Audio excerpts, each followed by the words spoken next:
I'm doing a very fun and highly ambitious project right here.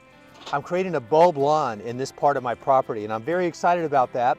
Yes, it's going to have a beautiful explosion of color late winter, early spring next year, and every year after that.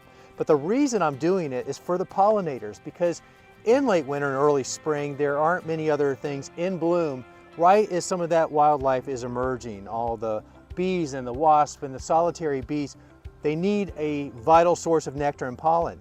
And with not much else in bloom, if I can create a lot more flowers in bloom via single flowering bulbs, which is what these are, they're going to have a huge source all of a sudden that they didn't have before. So I'm really happy about that.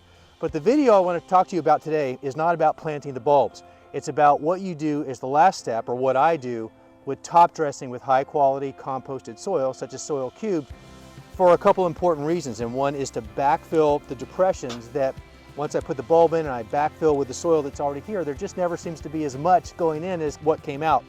So I want to fill those voids and even it out. And I also want to add a little bit of top dressing of grass seed in here to even out the area, because it is a bulb lawn and I want the lawn part too. So to make it all look its best and to perform its best, that top dressing phase is optional, but I consider it to be very important. So that's what I want to show you as the bulk of this video.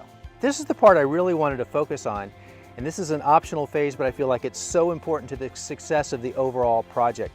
And that is to top dress. Once you've planted the bulbs and you backfill with a native soil, then you come back in with some high quality topsoil, or preferably composted soil. Like for me, I use soil cubed. I have access to that here in the southeast, but it's not available everywhere, so do the best that you can to source the highest quality soil or compost possible for this part of the project. So the benefit of coming back in with this top dressing amount is, first of all, it fills the voids for those areas where you planted the bulb and then you backfilled with a native soil. For whatever reason, there never seems to be as much soil going back into the hole as what came out. I don't understand it, but it just is what it is. So this high quality soil will come in and it will fill those voids and level out those depressions and make everything nice and even.